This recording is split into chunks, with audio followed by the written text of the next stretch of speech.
Bonjour, cette semaine, je vous propose de découvrir l'église dans le Val-de-Marne avec son évêque, Monseigneur Michel Sentier, le diocèse de Créteil, aux portes de la capitale, forte de près de 1,3 million d'habitants, 120 prêtres, une quarantaine de diacres en activité et puis 80 laïcs en mission. Monseigneur Michel Sentier, bonjour. Bonjour. Un grand merci d'être avec nous pour cette émission La vie des diocèses. Comment vous décriveriez au fond votre diocèse dont vous avez la charge depuis 2007 ? En quelques mots, à grands traits. Un diocèse où se vit le pluralisme culturel et le pluralisme religieux. Donc très brassé. Très brassé, passionnant, un peu fatigant parce que ça suppose une adaptabilité permanente. Alors avant que nous revenions sur le projet autour de la cathédrale que vous souhaitez déployer et qui touche à l'identité même du diocèse au fond et les initiatives missionnaires en cours, je voudrais qu'on commence par l'actualité. Il est beaucoup question aujourd'hui de laïcité, notamment de la place de l'islam dans la société. Et au moment même où d'ailleurs où le président Sarkozy validait le fait d'une convention de son parti politique sur la place des religions dans la société, en particulier l'islam, il se trouve qu'une cinquantaine d'évêques étaient à Lyon en session doctrinale autour du thème foi chrétienne en Dieu et dialogue interreligieux, quelle théologie du dialogue. Alors évidemment, parmi ces questions, c'est le dialogue avec l'islam qui est mis en avant en particulier, non ? On a travaillé sur la question en avant, justement. Le changement principal, c'est que auparavant, l'Église catholique était un peu la seule à proposer la foi, un sens à la vie, un chemin spirituel. Aujourd'hui, dans notre société, se trouvent plusieurs religions, plusieurs courants. Ça fait quelques dizaines d'années quand même que ça existe en France. Oui. Vous trouvez que ça se transforme à ce point que la configuration serait différente des années qui précèdent ? Oui, parce que auparavant, peut-être, les identités étaient moins affirmées.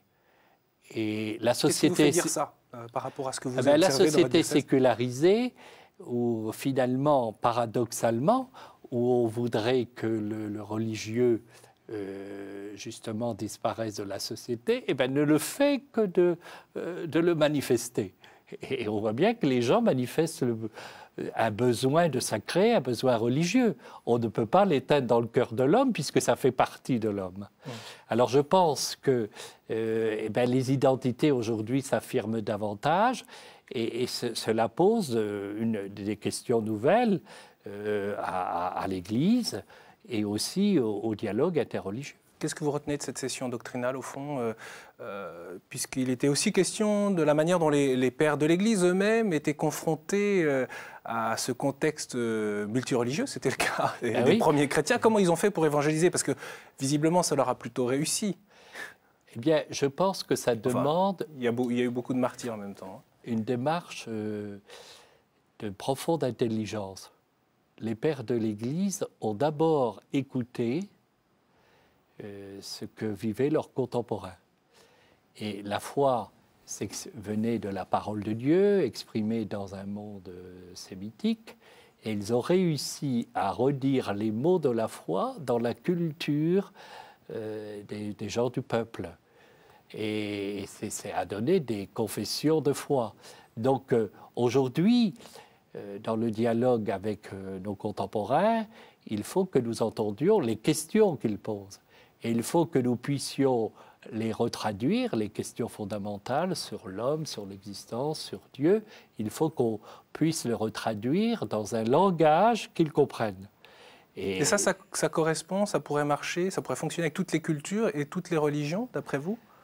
Non, mais c'est un travail qui le pape invite sans arrêt à tenir le lien entre foi et raison et ne pas simplement placer la religion sur le côté émotif. Et donc, la difficulté pour des jeunes aujourd'hui, c'est qu'ils n'ont pas les mots pour exprimer leur expérience de foi. Ils sont en recherche, beaucoup de jeunes expriment une recherche religieuse. Mais ils n'ont pas les mots, ils n'ont pas la culture. Oui, parfois on dit qu'ils ont un niveau catéchisme de primaire alors qu'ils peuvent être en haut niveau d'études. Oui, Et ils ont déjà reçu, si vous voulez, des éléments en primaire.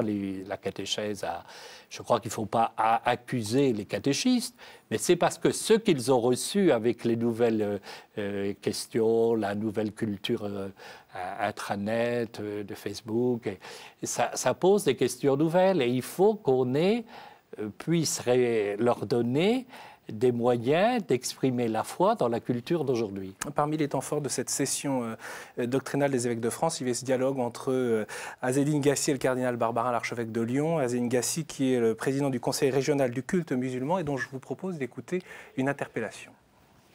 Pour nous, la diversité religieuse, c'est une volonté divine. C'est Dieu qui a voulu qu'il y ait des juifs, des chrétiens, des musulmans, et qu'ils doivent apprendre à vivre ensemble, à échanger. Et à chaque fois que je rencontre qu'un musulman rencontre un non-musulman ou inversement, ça doit l'aider à mieux réfléchir, à mieux penser. Donc il y a un certain nombre de choses sur lesquelles nous devons absolument travailler les uns et les autres. Le respect de la dignité humaine qui n'est pas négociable, l'égalité des êtres hommes-femmes, l'égalité des hommes. Nous sommes tous différents, nous sommes tous égaux devant Dieu, nous sommes tous égaux. L'égalité des êtres, c'est quelque chose de très important. La liberté de conscience, la liberté de croire ou de ne pas croire. On ne parle plus de tolérance parce que pour moi, c'est un concept qui est dépassé. Tolérer l'autre, c'est souffrir qu'il soit, c'est l'accepter mais l'ignorer, ne pas avoir de contact avec lui. Nous devons dépasser ce concept pour aller défendre le respect. Je dois respecter l'autre et pour le respecter, je dois le connaître. Je dois m'enrichir personnellement de ce qu'il porte au fond de son cœur. Alors, Monseigneur Santi, est-ce que vous êtes d'accord avec les propos d'Azzedine Gassi? Est-ce que vous retrouvez dans ces propos-là? Ou est-ce que vous diriez les choses d'une manière un peu différente? Et deuxième question, est-ce que ça reflète réellement la réalité du terrain chez vous, dans le Val-de-Marne? Alors, ce que dit à M. Azzedine Gassi est très intéressant parce que on voit bien que c'est un homme de foi. C'est d'abord un croyant. Et c'est au nom de cette foi et de son expérience spirituelle qu'il a cette vision de l'homme, cette vision du respect, de l'identité de chaque personne humaine, le respect de la liberté. Alors, à partir de là, de fait, le dialogue est vraiment possible. Vous dites qu'avec d'autres, le dialogue est plus compliqué souvent, parce qu'il donne son interprétation, d'autres font une interprétation différente. C'est souvent parce qu'on confond l'aspect culturel et l'aspect religieux. C'est vrai que la foi chrétienne, qui est née dans l'Occident, ne se réduit pas à la culture occidentale. La foi aujourd'hui chrétienne s'exprime dans de différentes cultures. Alors, on confond trop souvent des aspects culturels qui doivent évoluer, qui doivent changer, avec l'expérience religieuse et l'expérience de foi. Alors, ce que dit à M. Azzedine Gassi est intéressant parce qu'on sent que ça s'enracine dans une expérience de croyants. Et c'est pour ça que le dialogue s'est vécu et l'amitié s'est créée avec le cardinal Barbarin. Est-ce que ça, vous l'observez, ce genre d'amitié, vous l'observez à différents niveaux dans le Val-de-Marne ou c'est extrêmement compliqué? Alors, dans le Val-de-Marne, ce que j'entends, c'est qu'un certain nombre de prêtres avaient été en première ligne dans les différents secteurs pastoraux, de créer des lieux de dialogue. Il y a des lieux où ça se maintient et il y a des lieux où c'est remis en question parce que est apparu dans le paysage des courants plus radicaux, salafistes, et qui n'éprouvent pas le besoin directement, qui ne voient pas la nécessité du dialogue interreligieux. Parce ni le dialogue, ni le respect, ni la tolérance, au fond.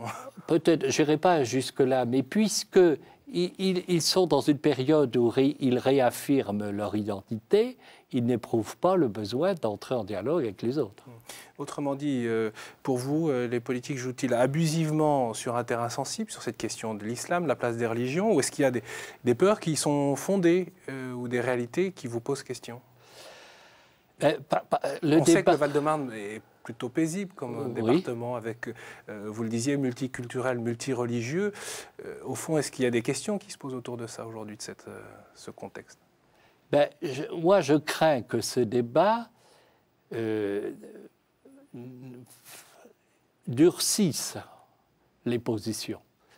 Parce que autant je crois qu'il est important de réfléchir à la place des musulmans dans la société française, autant faire cette réflexion dans un climat électoral, ça risque de fausser la réflexion. Il faudrait la faire dans un climat plus apaisé. Alors, et puis, c'est un peu ennuyeux qu'on se serve d'une question religieuse dans un débat, je dirais, politique. Autrement dit, il y a un vrai problème, mais il y a un risque d'instrumentalisation de cette question. Oui, parce que d'abord, les catholiques comme les musulmans sont des citoyens et ils seront appelés à s'exprimer. Et je dirais, la place, les catholiques n'ont pas besoin de justifier leur place en France. Et c'est normal que les catholiques puissent exprimer aussi leur opinion sur l'espace public. On veut réduire la foi à une expression privée. C'est contraire à la laïcité, puisque la laïcité est le lieu justement qui permet l'expression de la diversité des opinions. Alors attendez, si je comprends bien, ce que vous êtes en train de nous dire, c'est que ces frilosités ou ces craintes par rapport à l'expression d'une religion pourraient rejaillir sur la place des chrétiens dans la société si on veut réduire la visibilité des religions dans la société. Oui, c'est vrai. Or, je dirais, plus on essaie de réduire l'expression religieuse dans la société, plus elle risquera de s'exprimer dans des côtés, je dirais, visibles et radicaux. Alors justement, il y en a un qui est d'accord avec vous, c'est le père Christophe Roucou, il est prêtre de la Mission de France, il a choisi de résider à la cité Gargarine d'Ivry-sur-Seine, dans votre diocèse, et nous l'avions rencontré, c'était lors d'un reportage pour l'émission Le Grand Débat de la Rédaction, l'émission Parlons-en du mois de janvier. L'absence de perspective d'avenir, la crise économique, se manifeste par un repli identitaire. Le débat sur la burqa, les injures au Stade de France, autant de signes d'une réaffirmation communautaire. Le père Roucou a fait le choix d'habiter la cité Gagarine. Prêtre de la Mission de France, il est aussi spécialiste des relations avec l'islam. Observateur attentif des mutations qui s'opèrent dans les banlieues, il note la résurgence du sentiment religieux, avec, en filigrane, la peur d'une dérive fondamentaliste. Devant des craintes qui habitent la société française aujourd'hui, je dirais qu'un point de réflexion, c'est comment être vigilant pour que la dimension religieuse soit à sa juste place. Je trouve normal que quelqu'un qui est d'une famille musulmane puisse découvrir quelles sont les racines de sa religion, découvrir sa religion. Seulement, ensuite, l'objectif, c'est d'apprendre à vivre ensemble dans la société française, en étant de cultures, de religions différentes, et donc de ne pas nous définir uniquement par notre identité religieuse. Ne pas se définir uniquement par son identité religieuse. Reste que celle-ci est un facteur indéniable d'intégration. Un facteur que le modèle universaliste à la française semble avoir mis de côté trop longtemps. La crise des banlieues prouve qu'il faudra désormais tenir compte de la dimension spirituelle de l'homme. Voilà, trouver une juste place pour la dimension religieuse, disait à l'instant le père Roucou. Au fond, je pense que vous êtes d'accord sur ce point.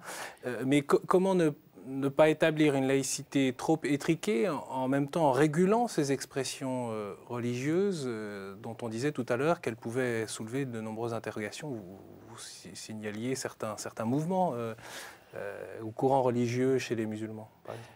Oui, mais la laïcité, et nous l'interprétons de manière positive dans la mesure où on ne se confond pas au laïcisme qui est une négation de la religion et qui est encore une idéologie de combat. Chez les encore élus, vivante aujourd'hui, vous l'apercevez. Chez les élus que je rencontre, qu'ils soient d'un côté ou de l'autre, ils perçoivent plutôt la laïcité comme un espace permettant aux différentes communautés, puisque les maires, par exemple, doivent, dans leur commune, ils ont le souci du bien commun, ils doivent gérer je dirais, le vivre ensemble, ils voient la laïcité comme permettant cet espace. Et plus on permettra la rencontre entre les différentes religions, plus on permettra de se connaître, plus les peurs disparaîtront. Et de toute façon, la diversité des courants existe dans le christianisme, bon, il existe aussi dans le judaïsme, il existe aussi dans l'islam. Donc la diversité et la différence fait toujours peur. Donc il faut qu'on trouve des chemins de médiation pour que la différence ne soit plus simplement ce qui suscite la peur, mais ce qui peut créer un enrichissement. Parce que la question que nous posent les musulmans dans leur affirmation de leur foi peut aussi peut-être permettre aux catholiques d'oser aussi affirmer leur foi, mais pas forcément d'une manière qui soit dirigée contre les autres, mais une manière de pouvoir vivre les convictions profondes que l'on a dans la paix, dans la liberté, dans le respect des autres. Lorsqu'on tait les convictions qui nous animent, on ne crée pas un climat serein. Alors justement, vous souhaitez dans le diocèse sortir du temps de l'enfouissement. C'est ce qu'on va voir dans le projet cathédrale que vous lancez, puisque vous allez entamer une consultation dans votre diocèse pour aménager la cathédrale Notre-Dame de Créteil, la rendre plus visible dans la ville et lui permettre d'accueillir davantage de fidèles. C'est un reportage de Sybille Delettre. Projet cathédrale, voici le nom de code du grand chantier lancé par le diocèse de Créteil.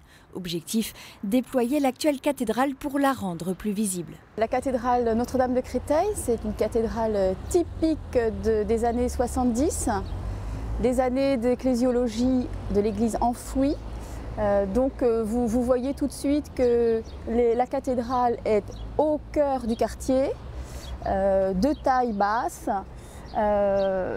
avec une entrée petite, discrète, et qui n'a pas du tout la monumentalité des cathédrales gothiques que nous connaissons. Un projet conséquent pour le diocèse, 9 millions d'euros seront alloués à ces travaux. On va faire appel à la générosité des fidèles pour une part, et pour une autre part, mais c'est toujours la générosité des fidèles, mais par un biais un peu différent, c'est le biais des legs, des donations et des legs. L'idée forte de ce projet, remettre la cathédrale au cœur de la ville et du diocèse. Pour cela, l'architecture actuelle sera conservée et 2 grandes coques en bois viendront surmonter l'édifice. Un grand clocher viendra compléter l'ensemble pour permettre à cette cathédrale d'être identifiée depuis les avenues qui l'entourent.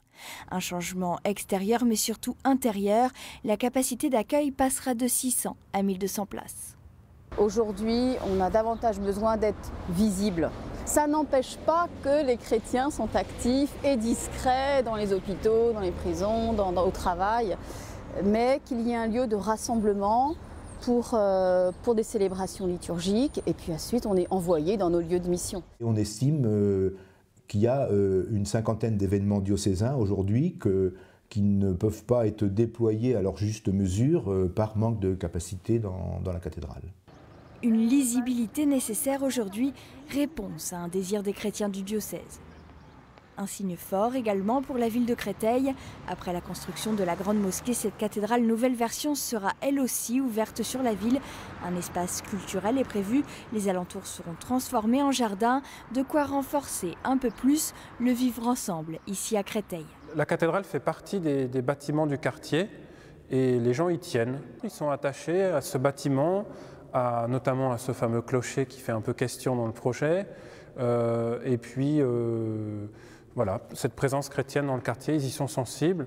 Les religions, certainement, ont la préoccupation d'avoir des équipements qui correspondent à leurs besoins, que ces édifices soient lisibles, qui permettent bien sûr aux fidèles de pratiquer leur foi, mais qu'ils soient aussi des lieux ouverts sur la ville. Le permis de construire devrait être déposé d'ici la fin de l'année et si tout va bien, les Christoliens et les Christoliennes pourront découvrir cette cathédrale redéployée d'ici 5 ans. Alors, Monseigneur Sentier, une cathédrale, un chantier de rénovation comme cela, ça coûte combien? 9 millions d'euros. Donc il faut trouver de l'argent. Mais il y a 2 millions qui sont dus au fait que nous allons déployer davantage l'aumônerie des étudiants, du fait aussi que des espaces sont repris sur la maison du diocèse, les services et les mouvements. C'est l'évêque qui va partir.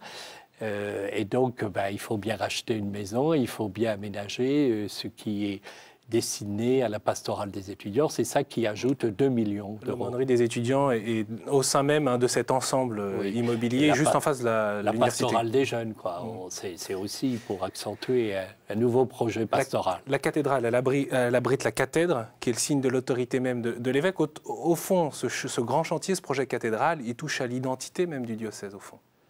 Oui, c'est un diocèse qui participe à la mission de l'Église, qui vise l'unité du genre humain. C'est Lumen Gentium, qui est la Constitution sur l'Église, qui le dit. Et moi, je vois la cathédrale comme un pont, justement, entre les croyants catholiques, c'est leur lieu de rassemblement, mais aussi c'est un signe de volonté de chercher la concorde et la paix avec les croyants musulmans qui se réunissent à la grande mosquée, et aussi un pont vers aussi la communauté juive qui est très importante à Créteil. Et quand l'Église travaille à l'unité du genre humain, c'est ce qui justifie, par exemple, l'engagement du Saint-Siège à l'ONU, elle participe à ce dessein de Dieu de rassembler tous les hommes dans son royaume, dans le Christ. Autrement dit, c'est un acte de foi, ce projet cathédral? Eh bien, c'est un acte un peu audacieux, c'est un acte d'espérance. Ça veut dire que cette Église qui vit à Créteil, elle participe au tissu social. Beaucoup de maires me disent que beaucoup de chrétiens, ils le reconnaissent, sont engagés au service du bien commun. L'action des chrétiens dans le département? Alors oui, je crois que ça souligne cette volonté des chrétiens d'être au service de la cité, au service de la paix, au service du bien commun. Il y a une forme de conversion en termes de visibilité et d'identité? C'est vrai que j'ai été un peu estomaqué comme nouvel évêque. Personne ne trouvait la cathédrale. Bon. Et puis on me disait, mais où est l'Église? Donc à un moment, je pense qu'il y avait cette volonté d'incarnation, d'incarner l'Église au sein des cités. Et c'est l'Église qui est le vin dans la pâte, mais ça ne s'oppose pas au fait aussi que l'Église a un message qui peut être lumière pour tous les hommes, et ce message, c'est l'Évangile. C'est conforme donc à cette notion de laïcité que vous nous évoquiez tout à l'heure, dans ce contexte multiculturel qu'est le Val-de-Marne. Et on ne l'a pas dit, mais il faut dire que dans votre diocèse, eh bien, il y a matière à réflexion, puisqu'il y a des chrétiens d'Orient souffrants qui sont là en très grand nombre, à la fois des Coptes, une communauté copte, mais aussi des réfugiés irakiens, ceux qui ont été accueillis par la France, soignés, réfugiés, logent pour certains dans un foyer qui est sur votre diocèse. Oui. Avec les chrétiens de Créteil, je me suis beaucoup engagé dans ce soutien aux chrétiens d'Irak. Ce qui dit d'ailleurs qu'il n'y a pas d'angélisme sur la question des rapports entre les régions parfois conflictuelles. Hein. Mais il ne faut pas dissocier le soutien aux chrétiens du Moyen-Orient du dialogue interreligieux. Les évêques réunis en synode au Moyen-Orient l'ont dit. On n'a jamais dit que le dialogue interreligieux serait facile.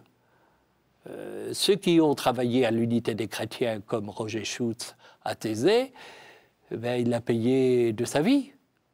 Je dirais,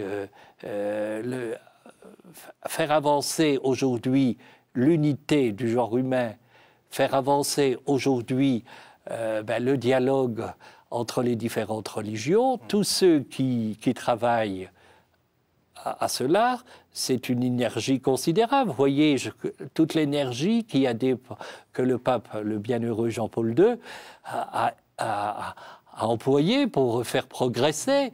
Le pape Benoît XVI continue, moi je suis dans cette lignée. Donc on peut comprendre votre propos de tout à l'heure, ça n'est pas de tout repos de travailler en tant qu'évêque dans le Val-de-Marne. J'en viens à mes 3 questions, un coup de chapeau que vous souhaiteriez donner très rapidement, Monseigneur Sentier, à une initiative qui vous aurait plu, marqué.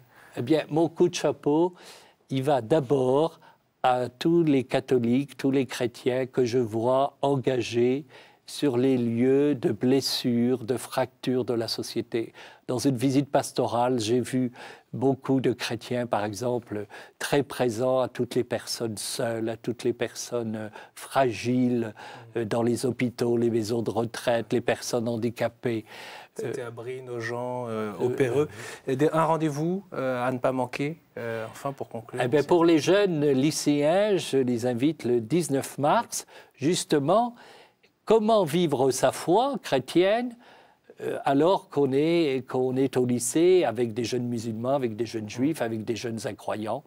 Comment arriver à vivre sa foi dans un tel contexte, à la fois dans le respect de l'autre et à la fois dans une certaine assurance, une certaine joie. Un rendez-vous également pour les étudiants qui participent au pèlerinage de Chartres avec un grand rassemblement le 2 avril avant de partir donc, à ce pèlerinage des étudiants. Un grand merci, Monseigneur Sentier, d'avoir été l'invité de cette émission. Merci pour votre fidélité. Bien sûr, vous nous retrouvez sur le site internet. Vous avez également des informations sur le site internet du diocèse de Créteil. À très bientôt et à la semaine prochaine.